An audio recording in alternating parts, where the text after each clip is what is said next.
All right, so we're down here at Raslarr Engineering today, and it's the big day. Gumby is finally getting bar work, which I'm super excited about. We've been waiting a while for this one. So front bar, rear bar sliders is going to be epic. The man himself, Mr. Rob, doing all the hard work today. Yes. Yeah. He's already been yelling at me for all the rusty bolts on the back of Gumby. It's like an archaeological dig located 80. What was that socket you were using before? It had like a big disc on it, went round. Oh, yeah, that's the spanner that fits everything. Yeah, nice. Yeah, cool. So a couple of them have been used already. All right, so we're just getting the winch ready in the bar now. A little bit of test fit, and we're just going to keep going with it all. Later on though, so stick around for this one. We're going to do a bit of a factory tour with Rob and show all the new machinery he's got here. So there's actually one getting installed today as well, which they're super excited about. I'm super excited about being in manufacturing. So we're going to be cool as.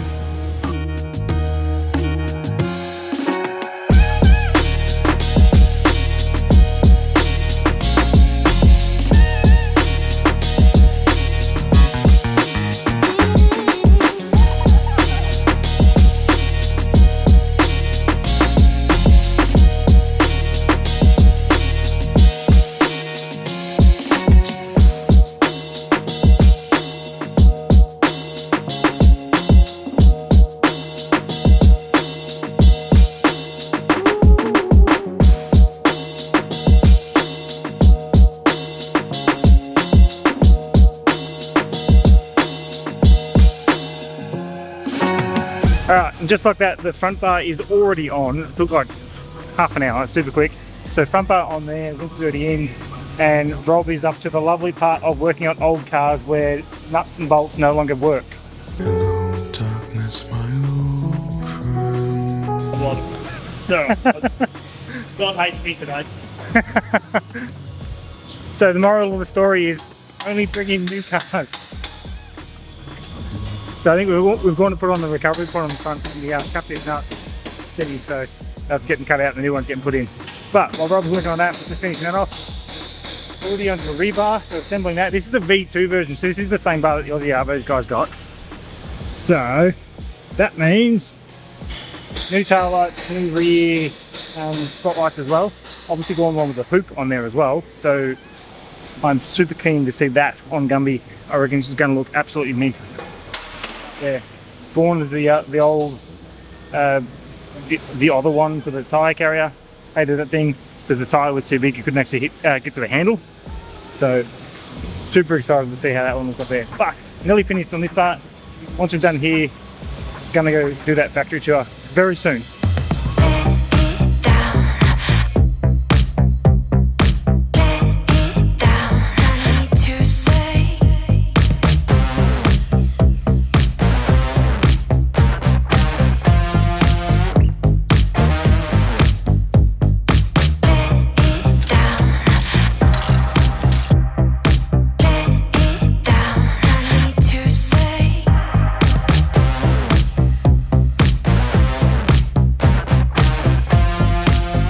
Alright, so we're in the bottom factory at the moment. We're going to start this factory tour. So I wanted to sort of go from start to finish of what you do here, because you do a lot of stuff here.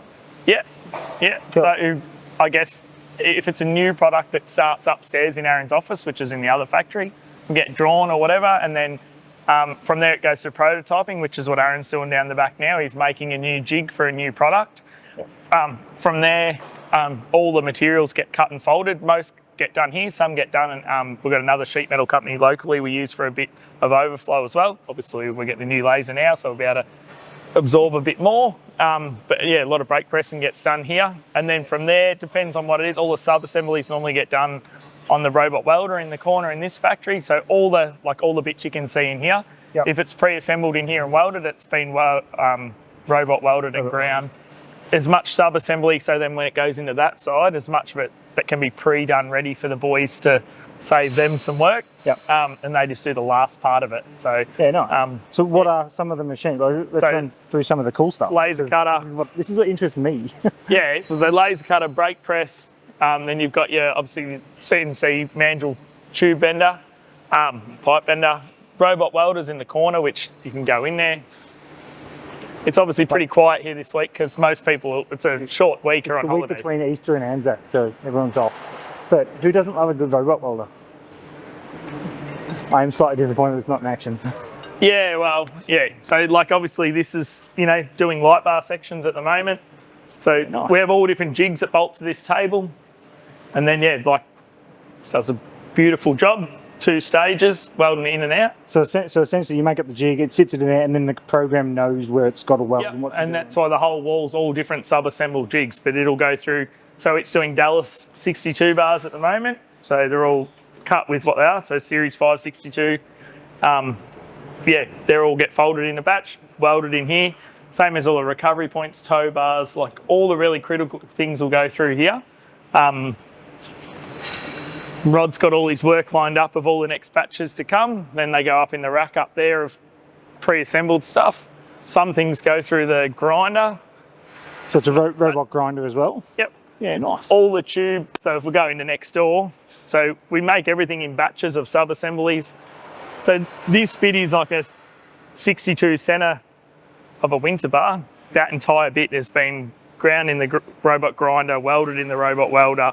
So everything's super consistent, super neat. Yeah, it is. It's all the impact absorber. That's what we were talking about earlier about like the crush point parts have all got a section that can fold in a big accident. So it's a really critical part of them all. Yep. It's all designed by you guys in-house. Yeah, and then, but like they're super consistent, so they're all robot welded. So all of them have got the same welds. Like it takes the human aspect out of it because whenever something's wrong, it's the human element part of it that's forgotten something. You know, it's Friday. Yeah, it's like 9 out of 10 things that are wrong with Gumby is because I've touched it. But yeah, obviously then it moves over. So there's a lot of, we start the month before a manufacturing cycle. So all this will be next month's, you know, headlight hoops for bull bars, rock sliders, you know, all the stuff is pre-done here in preparation for what's coming up next month. Even all the carriers are pre-welded in stillages because you obviously don't make a rear bar one at a time from start to finish. So we'll make 50 or 100 of each sub-assembly and they'll come over here and the boys will do the last bit. So like, they got finished rear bars, but if you look over here, there'll be stillages of tow bars, which is the whole centre section of the rear bars that are on order for this month that have already been welded up in the robot. So all that bit's done, and then the boys have just got to put the wings and dress it all up and do the final part of it. But, you know, it's much pre-assembly and like even like all these, they've all been cut to length. Like all the ones that we need. So they get bent and then they get trimmed back.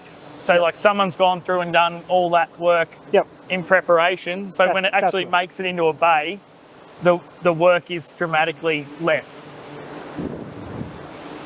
So pretty much they're getting a semi-finished product and what we've got to do is put it in a jig, weld it together and... Yep, then we try and assemble a bigger amount. So it's all just about consistency, volume. Well, volume is more efficient to make, which keeps the price down for the end user. Yep. And all the rest of it. So. Yep, so like all the things are in stillages here are all like when it goes to a tube bar, the 3-inch centre hoop, the headlight hoop, they're all pre-brent. So, and every stillage has got its name on it. So, you know, that's your car. Hey, hey. Yeah, but like every stillage, so they just get topped up every month. So it doesn't matter what it is. GQ. Yeah, nice. Right down to like you do a lot of stuff. New style GU. Yours will be the ones at the bottom, which is over there, OG, which is a narrower like one. Yeah. So yeah, right. It's a tremendous amount of tube. So when the stock gets low, that's when you go, all right, cool, we're going to do a run on that. Well, it's quite time consuming to set the actual pipe bender up for whatever size you've got to manually set all the clamping and that, and then I guess the computer aspect of it does all the bending. But initially to set it up could take 2 hours, so you don't want to bend one centre hoop. No. Well, anything that's 3-inch will do the whole lot, and then anything that's 2-inch, you'll literally fill so you might just put 2 or 3 packs of tube through it, and then change the die size. Right, so obviously these are all the human robot bays. Yeah, it's obviously end of the week, so everyone's having to clean up. Everyone's cleaning up. Ready to go home for a long weekend. Another one. Can we space these long weekends out? And then once it's welded off, like the last bit, checked over and all that. Yep. Then it'll go down to where we were down the front. Yep. So that each day the stillage is sort of, every time they fill a stillage, they'll go outside. So there's a couple full ones in here. They'll get checked over to make sure what they are is correct. Every single job has a number stamped on it. So every single job we make has a number hidden somewhere so we can know what it is. But, you know, for instance, that slider, that'll be their person's invoice number stamped in the foot. Yeah, right. Bull bars, we hide it in different spots so we know where it is. But normally somewhere you won't notice it, but we can say, hey, it's a GQ bar, it's in the pan on the left at this point. And that way, if you, for instance, buy it secondhand or you bend it or you need a replacement rail or something over time, we can go look at this point and I can go, oh, that was sold to Michael in 2021 and it was for his patrol and he's had 9 of them, he's wrecks a lot of stuff. Or Yeah. Honestly, I've known Rob for, I don't know, 10 years almost now, and I did not know that about the bars, so I just learned something new today. So literally everything, we have it on an app, so we can literally go on our app. I could look the number up from your 200 series and I could still look now on my phone and tell you the day you bought it and who bought it. So yeah, because you get a lot of things get sold on Facebook and they'll be like, oh, I bought this, and you know. Well, the bar worker came off of Betty for insurance. I know that got resold by the insurance company. So someone that's a prime example of someone will go, I bought this off you, and you go, no, you didn't. You bought it off, you know, Steve's panel beater on Facebook, and that car was written off 2 months ago, or something like that. And we can actually, that's the main reason we do it. As much as it's for warranty, it's to know who, you know, because quite often purchaser, we can, because the girls will even if we know we replace it for a panel shop, they'll put a note back on that car's job. So if that gets sold on Facebook, we'll know that car was in an accident when you try and buy, you know. But a lot of people also buy it on Facebook and they need a bolt kit or they need replacement lights or whatever. But we can look it all up and go, exactly, this is what you had, this is what you need. Yeah, it's nice. So they're all being welded together, they're grinded back. Yep, so that's a finished product, so to speak. Yep. It'll go down the front. It's where you were before. And every day, a few stillages will go down, go through the blaster. Then they get hung directly straight from the blaster, but they don't get put on the ground again. On the powder line through, and they'll literally be on a box and out in a truck, normally within 24 hours. Cool, let's go look at that line. All right, so now we're in the top factory. So draw bar works down there, get shipped up to here. Yep, stillages come up each day. Every few hours we put a new one in front of the blaster. It's very loud in here, but so in that big white room, that's like a soundproof room we've put actually over the machine to try and cut some of the noise down. Yeah. And it's still loud as hell. And it's still loud, but far out, it's heaps louder without it.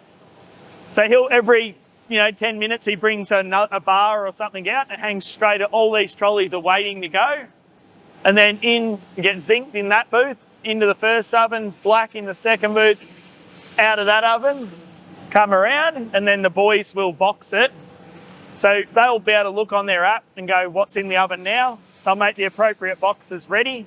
So as soon as it comes out the oven, in a box, and then all that stuff will go on a truck today. Yeah, right, so it's quick. Yeah.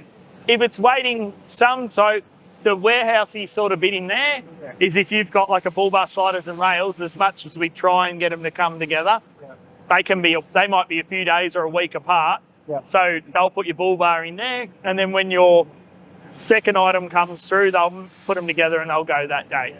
Yeah. So it's just basically this is a giant production line from conception, manufacturing, finishing, boxing, shipping, and also fitting. And the hardest thing's been, honestly, is bolt kit and like all the little knickknacks, especially with late model stuff. Like your Y62, for instance, has parking sensor extensions, recovery points. Like you've got a little rack down here, don't you?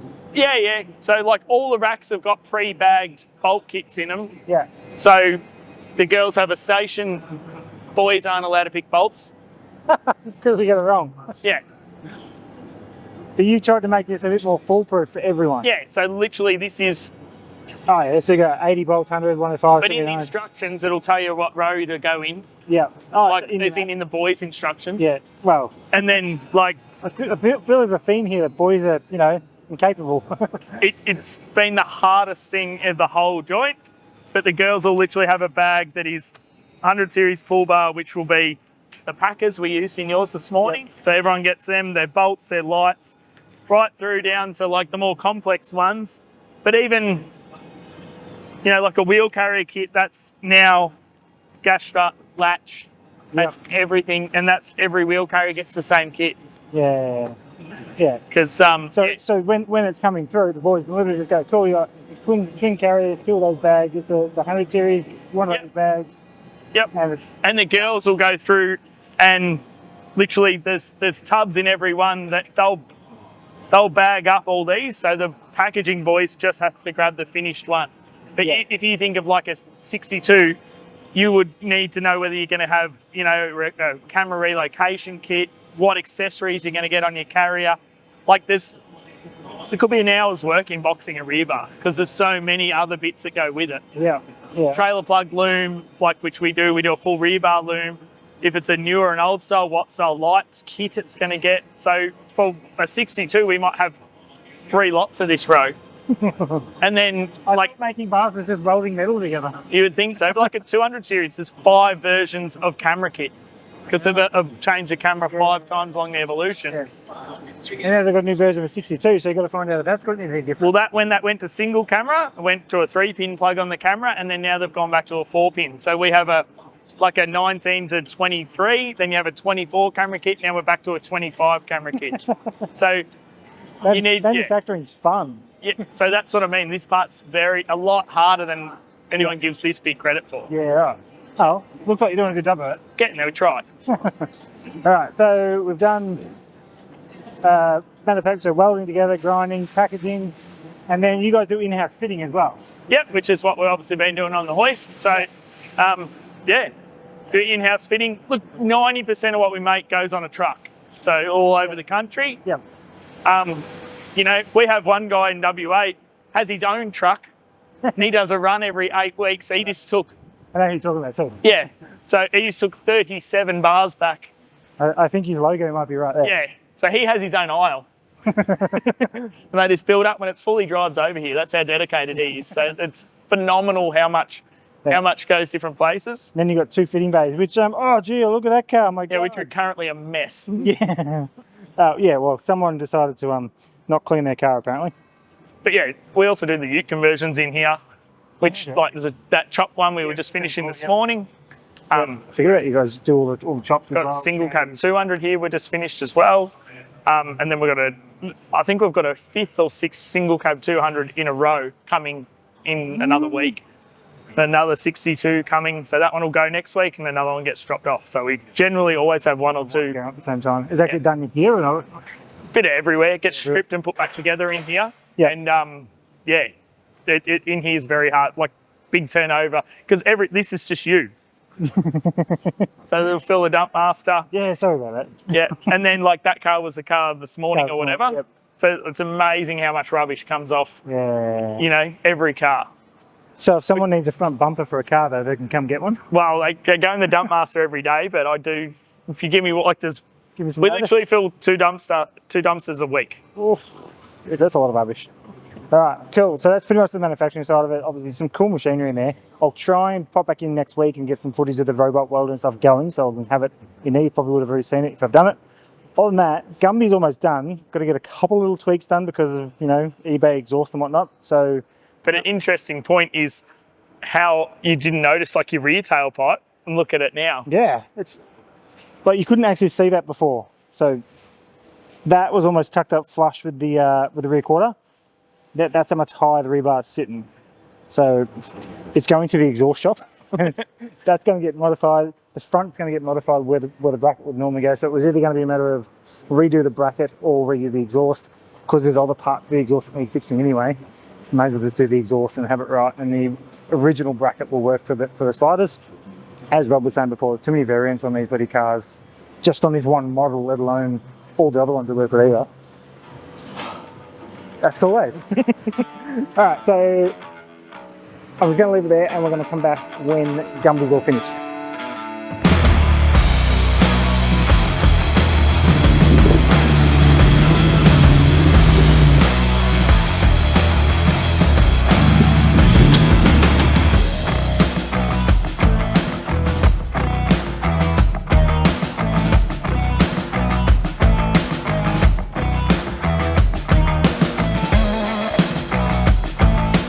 So obviously you would have seen the install part of it before. It's around about a week later from that. I've had to wire up the winch, get a couple other things ready to go, and we're currently pointed up rocky track as we speak. So that's going to happen in a minute. First time using Gumby on my own on a track that's known to bust cars, and there's already 2 busted cars just over there. So a little bit nervous right now, but that bar worked first. So obviously you would have seen the install part of it from Raslarr there. So I ended up going with their original tube bar, mainly because it was the only one that fitted a high mount winch. This thing's meant to be built for the harder track, so I wanted that capacity in being able to upgrade or change or modify or fix the winch easily myself. And that meant high mount. So high mount winch meant high mount bar. This is the only one they made that suited that as well. I think it looks tough as all hell, which, I don't know, let me know in the comments. Should I have gone for maybe the Aussie Arvo style bar? Or do you think the tube bar suits Gumby to a T like I do? Just an opinion really. So obviously double tube bars on the corners, fully braced winch mount there, it suits the high mount. Double hoops over the top for that protection on the road as well from animal strikes. Plus some extra brush bars on the side. So these things are so strong. I've seen some other branded ones where you push theirs around and they're flexing into the car just by pushing them. They're that weak. These things will take an absolute pounding before they actually flex into the car. So they're going to do some proper protection. They also offer extra support to the bull bar for those animal strikes. Gives it a little bit more rigidity upper end here to protect your headlights and anything behind that section there to keep the car running in the event of an animal strike. Obviously UHF mounts, you can do whatever you want there. So there's two spots which are slotted. Obviously only got the one UHF, but you can have extra ones, whether it be an LED whip or a selfie antenna. There's multiple reasons why you would need dual antenna mounts on the front of your car. So these suckers are twin, I think they're a 3mm tube, angled up, so obviously it would help deflect you away from stuff. So say you land on a stump, the angle actually helps push it away from car. It also gives you a slight extra ground clearance on the outside here. The inside is obviously tucked in nice and tight to help protect those sills and all the rest of it. Access wise for getting into the car, it's not really a great thing in the sense of obviously they're fairly tight to the car, so they're not going to give you a great step. It does still have the kicker on the back, so the kids can get in the back, makes it a lot easier for them as well. This kicker also helps for you are dragging yourself along a log or something. This kicks it out before it hits the rear guard, and the tyre helps you get around it a little bit easier.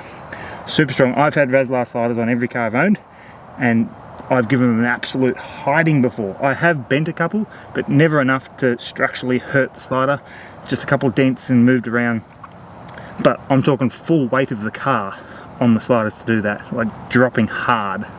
So in this instance, I did actually follow the other Aussie Arvo boys because this rear bar is sick. It is one of the best looking rear bars on an 80 series or any older car that I've ever seen.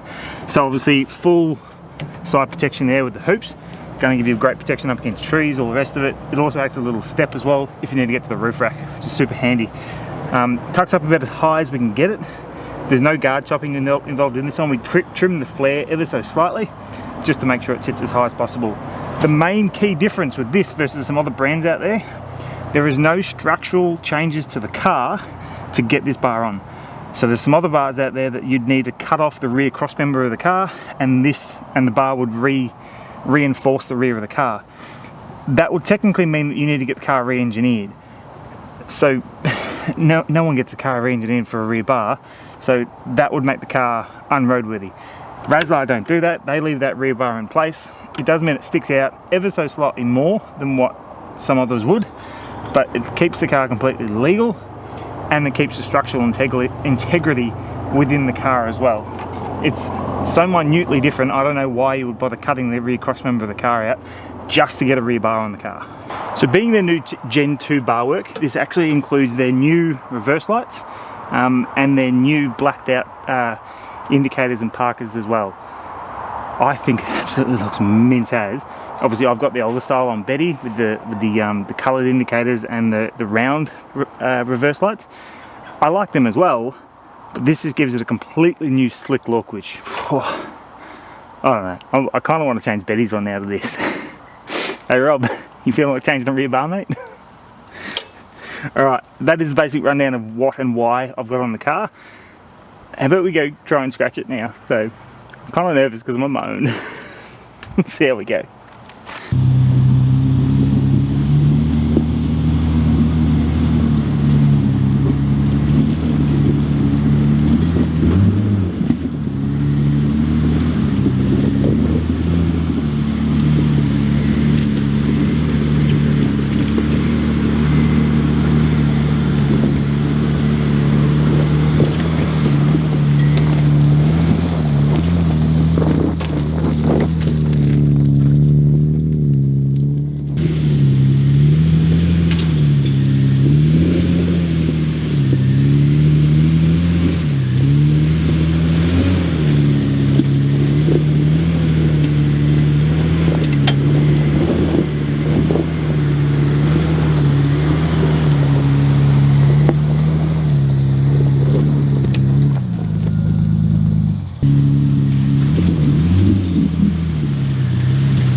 So that is it. We are done for the bar work. Gumby's first drive is out of the way.